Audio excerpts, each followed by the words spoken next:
Olá, queridos alunos do curso Objetivo, sejam bem-vindos. Sou a professora Elaine Durigan, de Língua Portuguesa, e nós vamos falar um pouquinho a respeito das questões referentes à nossa matéria na prova da primeira fase da FUVEST, certo? Antes de começar a leitura das questões, quero parabenizá-los por terem chegado até aqui e por acreditar muito que vocês também vão ver a segunda fase, fazer matrícula na faculdade, enfim. Estamos todos na grande torcida por vocês, certo? Vai dar tudo certo, vocês são maravilhosos. Bora acreditar nisso. Vamos dar uma olhadinha na primeira questão, certo? Pensando a prova V, questão 63. Um texto de Tomás Koch. O Coringa completa 80 anos e na Espanha ganha 2 HQs que inspiram debates filosóficos sobre a liberdade. A última gargalhada estrondosa e depois o silêncio. O palhaço jazia imóvel no chão, mas seu rosto continua sorrindo para sempre, porque a carreira original do Coringa era para durar apenas 30 páginas. O tempo de envenenar Gotham, sequestrar Robin, enfiar um par de sopapos no Homem-Morcego e disparar o primeiro "vou te matar" da sua relação. Na briga final do Batman, número 1, o horripilante bufão sofria um final digno de sua desumana ironia. Ao tropeçar, cravava sua própria adaga no peito. Assim, decidiram e desenharam seus pais, os artistas Bill Finger, Bob Kane e Jerry Robinson. Entretanto, o criminoso mostrou, já em sua primeira aventura, um enorme talento para se rebelar contra a ordem estabelecida. Seu carisma seduziu a DC Comics, que impôs o acréscimo de um quadrinho.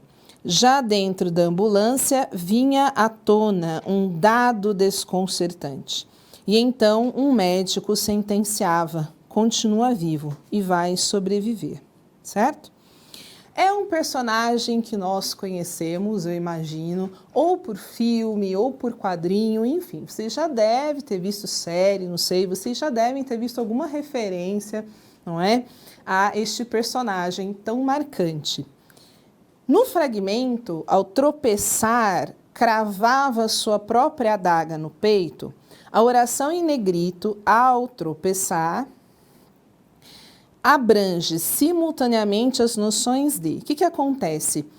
Quando a própria adaga foi cravada no peito do Coringa, quando ele tropeça, quando ele tropeçou, certo? Então, ao tropeçar, é uma oração reduzida de infinitivo que marca a ideia de tempo. Então, nesse momento, a adaga foi cravada, certo? Outra coisa, por que a adaga foi cravada?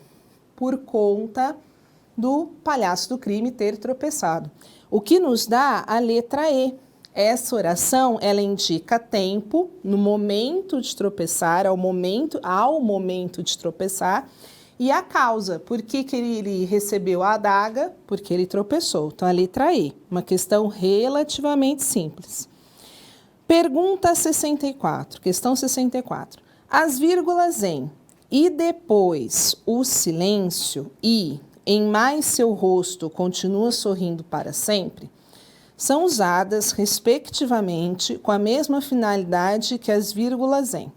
O que acontece nesses dois trechos? No primeiro trecho, nós temos uma oração sem verbo, certo? Pelo menos não há um verbo escrito aqui, e nós deduzimos que esta vírgula aplicada ela substituiria o verbo o qual nós sentimos falta, certo? Então, eu preciso achar uma estrutura que tenha esse caráter de elipse, né? Essa situação que seja uma elipse, que aparece na letra D. Para os meus amigos, o melhor. E a vírgula aqui substituiria o verbo que nós esperamos. Já a segunda frase, "mas seu rosto continua sorrindo para sempre", nós temos um adjunto, não é? Uma marca temporal. Na letra D, nós também temos um adjunto depois da vírgula, certo? Um adjunto adverbial, mas marcando a forma, o modo como as coisas acontecem. Letra D, ela responde essa questão, porque encaixa na expectativa oferecida pela questão, certo? Uma frase nominal, sendo a vírgula caracterizadora de uma elipse, certo? E a outra, um adjunto adverbial, tá bom? Pergunta 65. Em Seu Carisma seduziu a editora DC Comics, que impôs o acréscimo de um quadrinho. O vocábulo que possui a mesma função sintática desempenhada no texto por. Primeira coisa aqui é descobrir qual que é a função sintática do que. Então, nós temos o verbo impôs, quem impõe, impõe algo, não é? Então, esse restante de oração aqui é o objeto. Fica faltando o que para nós? O sujeito. Opa, então esse que funciona como um sujeito, certo? Olhando para o texto, voltando para o texto, a estrutura que também vai ser usada como sujeito é a da letra C, seus pais. Vou até voltar no texto para a gente ver isso de perto. Quer ver? Aqui. Então, deixa eu só achar linha 12. Então, aqui, ó. Assim decidiram e desenharam seus pais.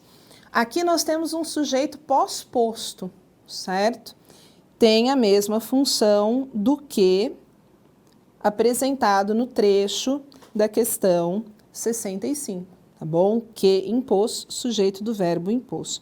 Uma questão relativamente simples, não é? Desde que nós conhecêssemos essa possibilidade do que enquanto sujeito, vocês provavelmente já conheciam isso, e prestar bem atenção nas estruturas que o texto ofereceu, certo? Pergunta 66, um trecho do romance Angústia.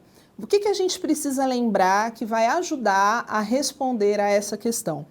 Nós temos o narrador-personagem, Luiz, e uma vez sendo narrador-personagem, a gente tem que tomar um certo cuidado, tá? Porque ele vai falar das memórias, das experiências dele, e não há uma outra fonte para que se confirme ou, enfim, não tem como questionar, contestar o que ele fala, tá bom? Outra coisa em relação a Luiz da Silva é que ele tende a mudar de opinião dependendo da situação, dependendo das emoções dele, tá? Então a gente tem que tomar um certo cuidado ao ler um trecho do romance. Vamos tomar esse cuidado agora. Posso furar os olhos do povo? Esta frase besta foi repetida muitas vezes e, em falta de coisa melhor, aceitei-a, não é? O que acontece aqui? A Marina, né, já ali se aproximando do Julião Tavares, e o Luiz, obviamente, com muita raiva, não é? Porque está se sentindo traído, não é? E ela fala, meu povo que fala mal, que inventa coisas, né? Posso furar os olhos do povo?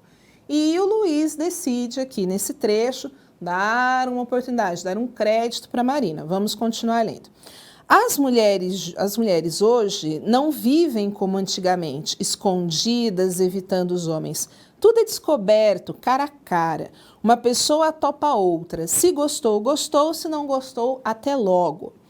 E eu, de fato, não tinha visto nada. As aparências mentem. A terra não é redonda. Esta prova da inocência de Marina me pareceu considerável. Tantos indivíduos condenados injustamente neste mundo ruim. O retirante que for encontrado violando a filha de 4 anos. Estava aí um exemplo. As vizinhas tinham visto o homem afastando as pernas da menina. Todo mundo pensava que ele era um monstro. Engano. Quem pode lá jurar que isto é assim ou assado? Procurei mesmo capacitar-me de que Julião Tavares não existia. Julião Tavares era uma sensação desagradável que eu pretendia afastar de minha casa quando me juntasse àquela sensação agradável que ali estava a choramingar, né? Então, o que acontece? Neste trecho, o Luiz decide acreditar na Marina, certo? Dar um crédito para a Marina e, óbvio, continuar condenando o Julião Tavares. Em termos críticos, esse fragmento permite observar que no plano maior do romance Angústia, o ponto de vista...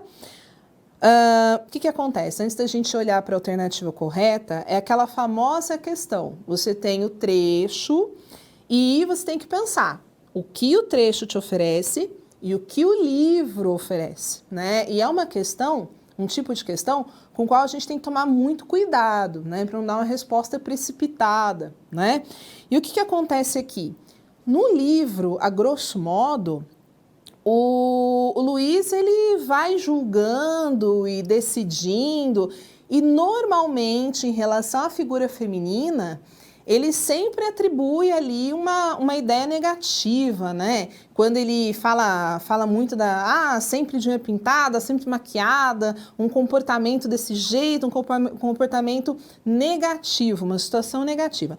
Porém, neste trecho que a questão nos oferece, ele dá um crédito para a Marina. Né? Ele fala, ela é uma ideia agradável, o Julião Tavares é uma ideia desagradável. Né? Então, vamos separar as coisas aqui.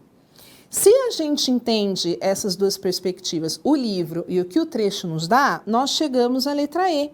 Né? O ponto de vista revira os lados contrários da opinião, certo? O que o Luiz normalmente diria e o que ele decidiu pensar aquele momento, naquela situação, certo? Ao invés de condenar a figura feminina ou mesmo condenar a Marina, ele decide dar ali uma oportunidade, né? Tá, vou acreditar no que ela falou, afinal de contas, o povo às vezes aumenta ou inventa as coisas, certo?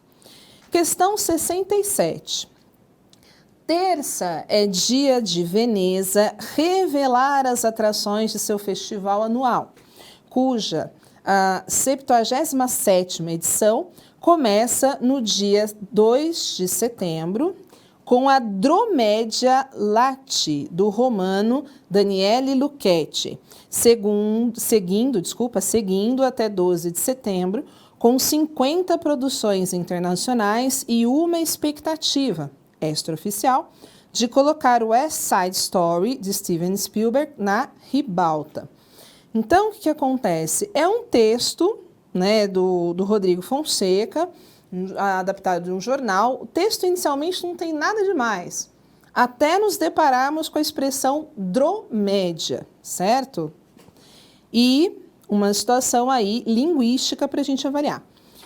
Um processo de formação de palavras em língua portuguesa é o cruzamento vocabular em que são misturadas pelo menos duas palavras na formação de uma terceira.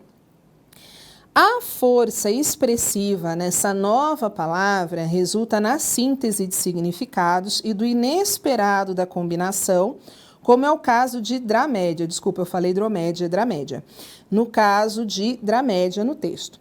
Ocorre esse mesmo tipo de formação em... Então, o que é a palavra dramédia? Se nós pararmos para pensar, eu tenho a estrutura inicial drama, certo? E a estrutura final comédia. Então, eu peguei essas duas possibilidades, certo? Do mundo teatral, do mundo cinematográfico e fiz essa fusão para criar uma terceira palavra. Não é? E aqui nós trabalhamos também com as questões emocionais voltadas para essas duas palavras, ao criar a terceira. Pensando essa questão da formação, nós chegamos à letra A. Por quê? A primeira palavra da letra A, deleitura, na qual eu misturo deleite, prazer com a leitura, né? Então, o prazer de ler um bom livro, ai, como é bom. E o outro termo, namorido, certo? Quando nós juntamos as coisas boas envolvendo essas duas palavras, né? A possibilidade do namorado com o compromisso do marido, né? Então, namorido. Letra A responde a questão 67. Questão 68. Temos aqui um poema, certo? Um trecho do poema 53, do Romanceiro da Inconfidência, certo? É um dos poemas mais conhecidos, é um dos romances mais conhecidos deste livro da Cecília Meirelles, tá bom? Que vai falar do efeito das palavras, tá bom? Vamos dar uma olhada no texto. Ai, palavras, que estranha potência a vossa. Ai, palavras, sois de vento, ides no vento que não retorna, e em tão rápida existência tudo se forma e transforma. Sois de vento, ides no vento e quedais com sorte nova. Ai, palavras, que estranha potência vossa. Perdão podíeis ter sido.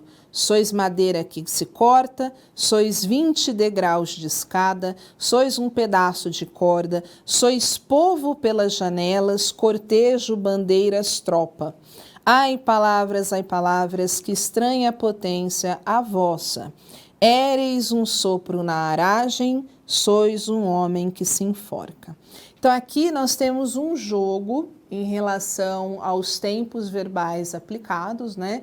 Essa questão do passado e do presente, certo? E, obviamente, as referências ao Tiradentes, certo? Vamos dar uma olhada na questão 68.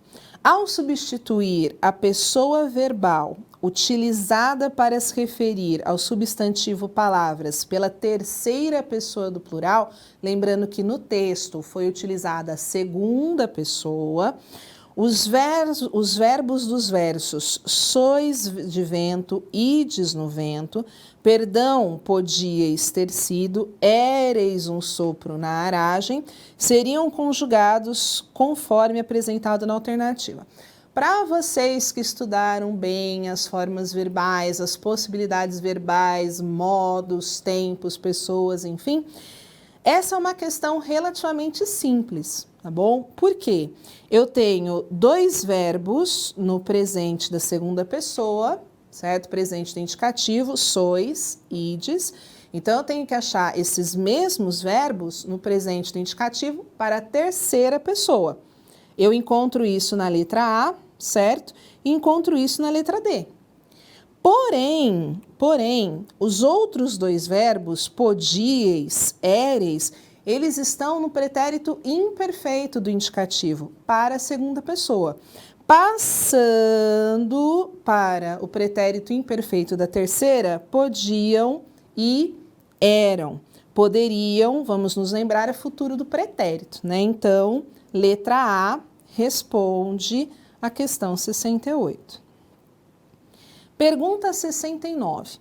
A estranha potência que a voz lírica ressalta nas palavras decorre de uma combinação entre a forma abstrata no espaço e a presença concreta na história. Por quê?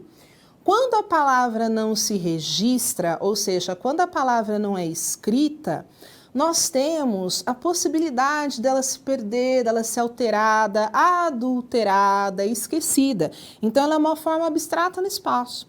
Porém, quando eu registro, tá ali no documento, ela é o quê?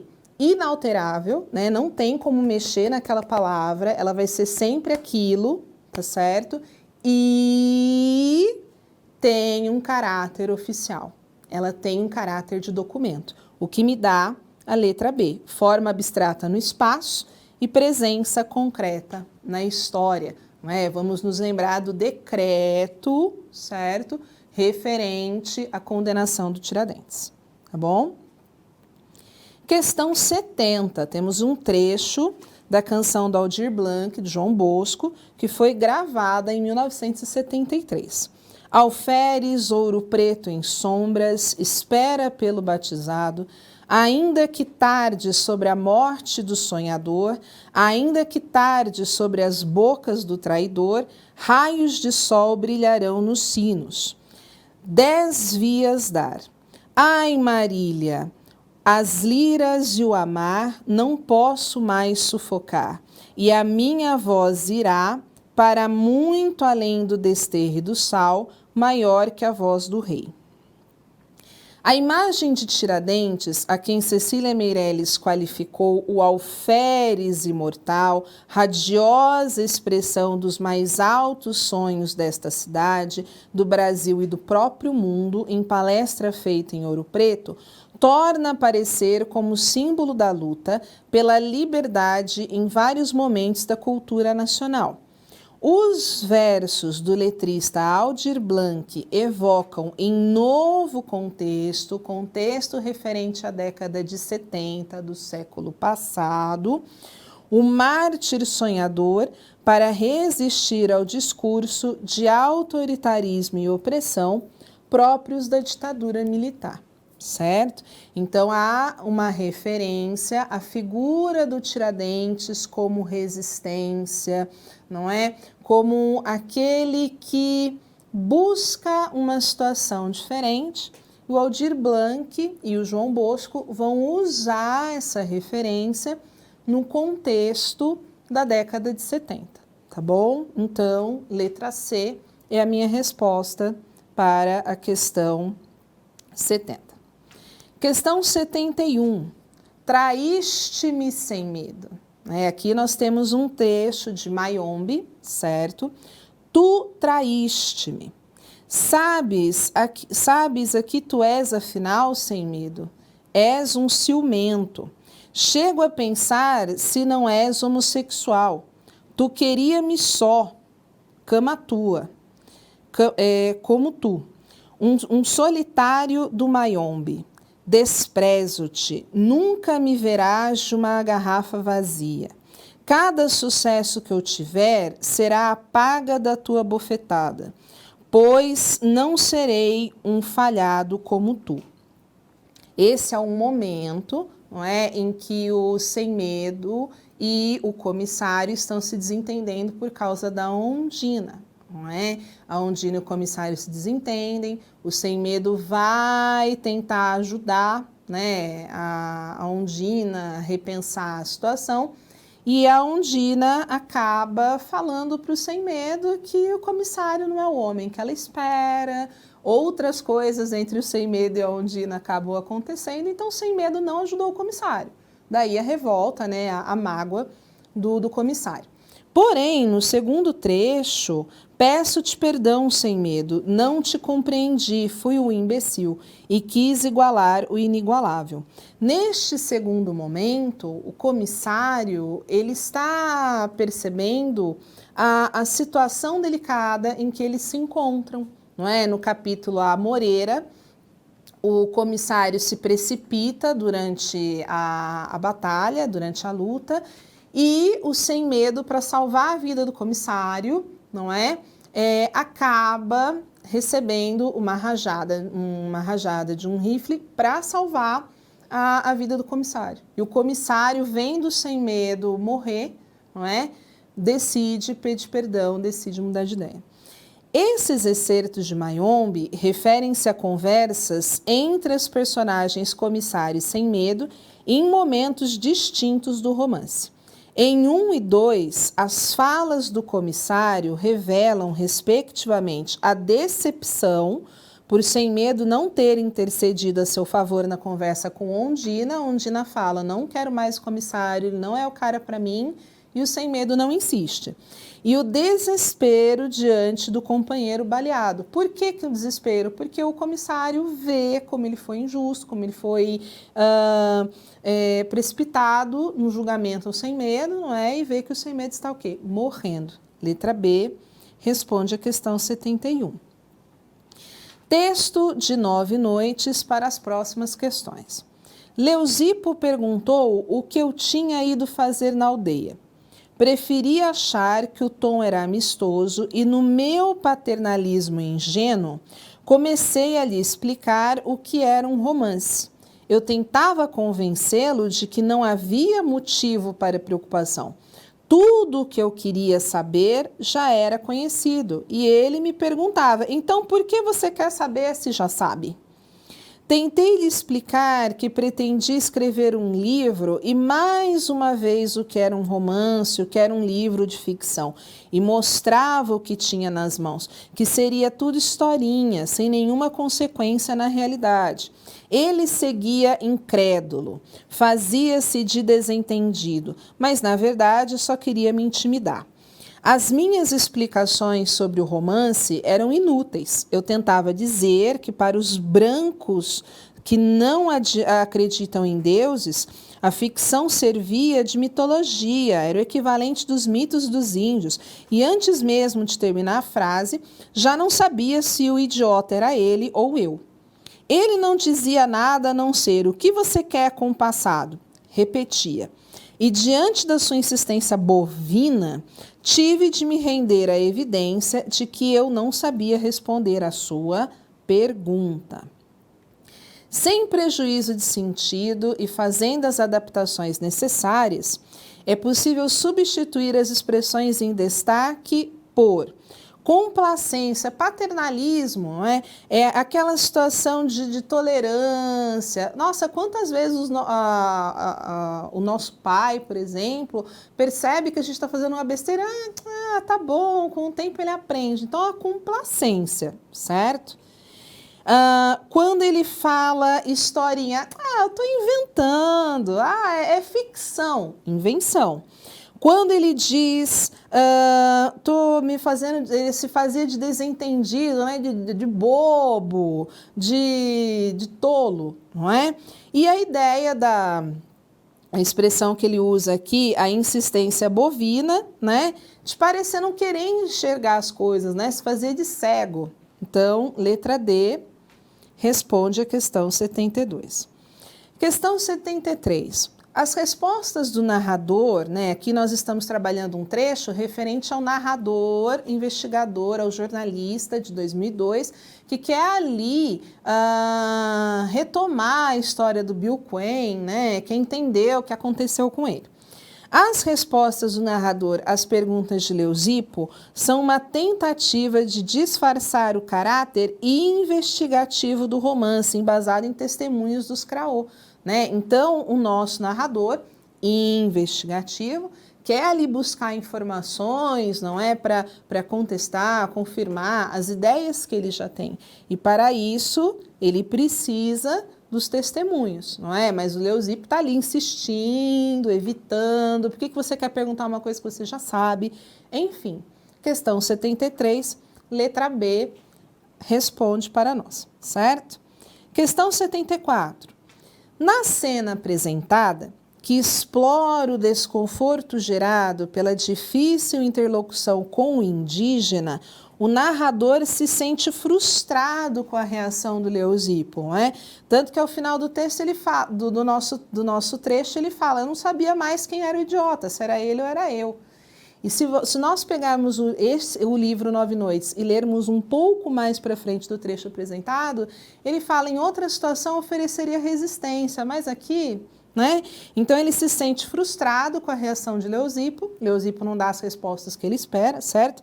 Que não se deixa levar por sua diplomacia. Qual a diplomacia aqui? Ele explica o que é ficção, ele fala: é só um romance, para você seria como mais um mito, olha, não é nada demais. Então, o narrador está ali com todo o jogo de cintura possível, toda a diplomacia possível, e o Leucipo não cede, o que me dá a letra E para a resposta da 74. Questão 75, um trecho de Quincas Borba, mais precisamente o primeiro capítulo. Rubião fitava a enseada, eram 8 horas da manhã.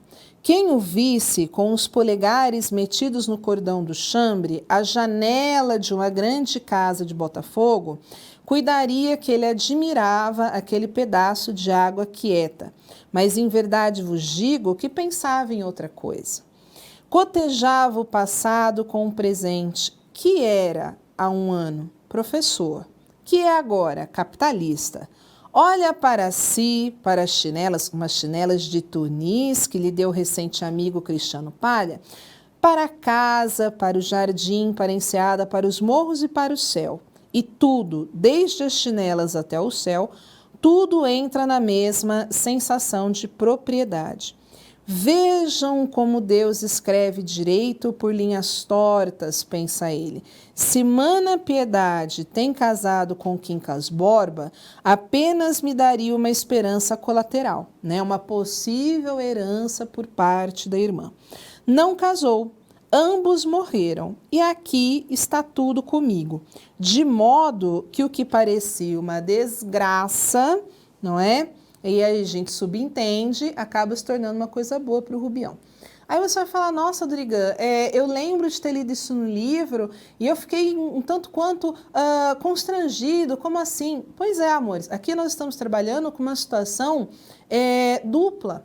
Você pode entender como uma tragédia, como uma situação ruim, poxa, mas a irmã dele morreu, o melhor amigo dele morreu, ou entender como uma coisa boa, olha, o Rubião teve sorte, né? Então, essa situação dúbia, ela não pertence apenas a esse primeiro capítulo. Se nós nos lembrarmos ao último capítulo de Quincas Borba, o próprio narrador fala, olha, está aqui a história do Rubião, você que sabe se você vai rir, se você vai chorar, não é? O primeiro capítulo de Quincas Borba já apresenta ao leitor um elemento que será fundamental na construção do romance, que é a reversibilidade entre o cômico e o trágico, como se lê em de modo que o que parecia uma desgraça, aí a gente subentende, na realidade é uma coisa boa, né? Então, essa situação entre o cômico e o trágico, ela acontece em mais de um momento do livro, certo? Letra E responde a 75. Na 76, nós temos um dos sonetos do Drummond, né, referente ao livro Claro Enigma, certo? A primeira parte do livro. Tua memória, pasto de poesia, né? Estamos lendo aí o soneto Remissão. Tua poesia, pasto dos vulgares. Vão se engastando numa coisa fria a que tu chamas vida e seus pesares. Mas pesares de quê? Perguntaria se esse travo de angústia nos cantares, se o que dorme na base da elegia vai correndo e secando pelos ares, e nada resta mesmo do que escreves, e te forçou ao exílio das palavras, senão um contentamento de escrever, enquanto o tempo e suas formas breves ou longas, que sutil interpretavas, se evapora no fundo do seu ser? Do teu ser, desculpa. Claro Enigma apresenta, por meio do lirismo reflexivo, o posicionamento do escritor perante sua condição no mundo.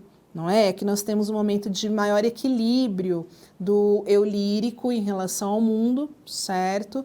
Se nós pensarmos toda a trajetória do trabalho do Drummond. Porém, este livro Claro Enigma, ele já começa com uma frase que indica a melancolia, né? Uma citação. Les événements m'ennuient, né? O que significa isso em francês? Os eventos me entediam, os eventos me deixam entristecido, me deixam melancólico. O que já nos levaria em um primeiro momento à letra A. Traduz a melancolia e o recolhimento do eu lírico em face da sensação de comunicabilidade com uma realidade indiferente à poesia, não é? Se nós observarmos, é um soneto de caráter metalinguístico, ele está falando das palavras, da própria poesia, enquanto escreve um poema, certo? E ele nos mostra essa melancolia, né? O que eu tenho? Os pesares. O que fica disso, não é? O que eu poderia perguntar a respeito disso, não é? E o título Remissão indica perdão de pecados, certo? E aquela situação pode ser alguém dando perdão, pode ser alguém recebendo perdão. Tudo isso nos leva à letra A, a melancolia e ao recolhimento do eu lírico em face da falta de comunicação.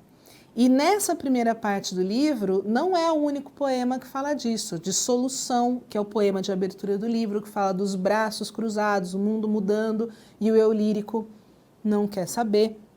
E o poema Legado também, que se fala o que eu estou deixando para o mundo, certo? Então essa melancolia, ela aparece mais vezes.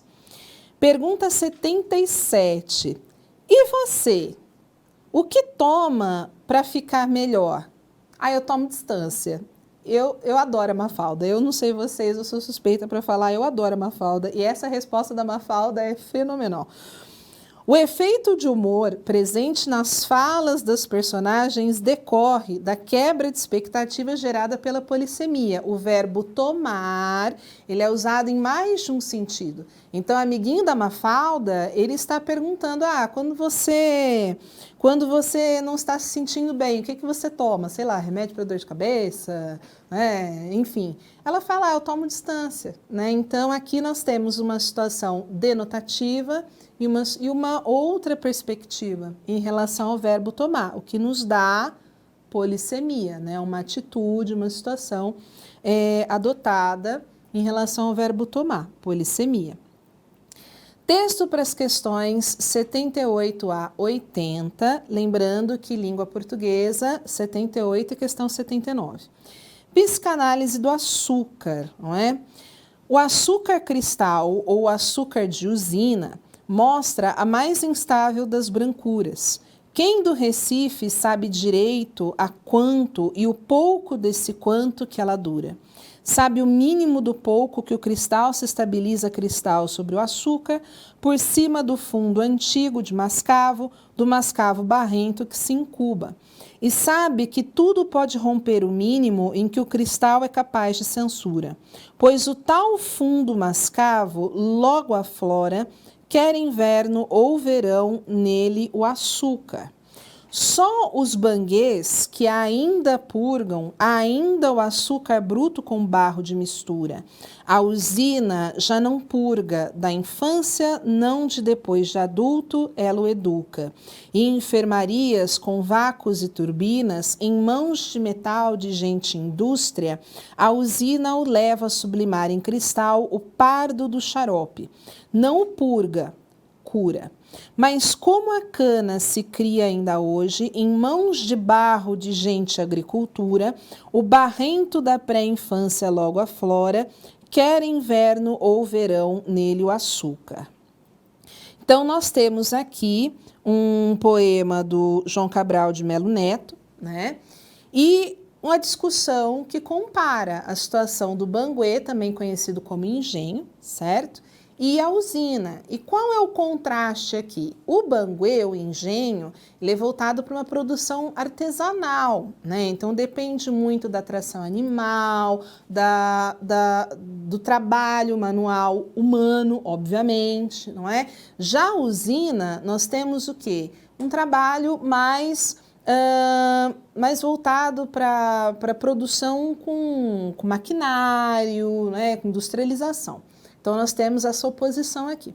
Porém, uma coisa que é comum entre essas duas ideias, que aparece nos 4 últimos versos, que é a pergunta 78, é a questão do trabalhador rural, né? O proletariado ali presente, tanto no banguê quanto na usina, certo?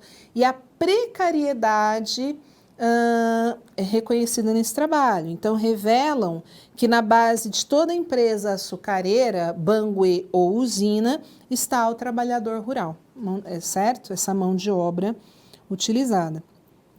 Questão 79. Na oração que ela dura, o pronome sublinhado, certo? Refere-se à mais instável das brancuras. Se eu voltar para o poema, eu vou olhar aqui, ó, os primeiros versos. O açúcar cristal, o açúcar usina, mostra a mais instável das brancuras. E depois uma série de ideias, e essa brancura retomada nesse que ela dura, certo? O que me dá a letra D, refere-se à mais instável das brancuras. O que refere-se a isso. Tudo bem? Queridos, o que eu posso dizer da prova da FUVEST em relação à língua portuguesa de uma maneira geral? Exigia do candidato um vocabulário um pouco mais erudito, né? Identificou-se aqui um vocabulário mais difícil, certo?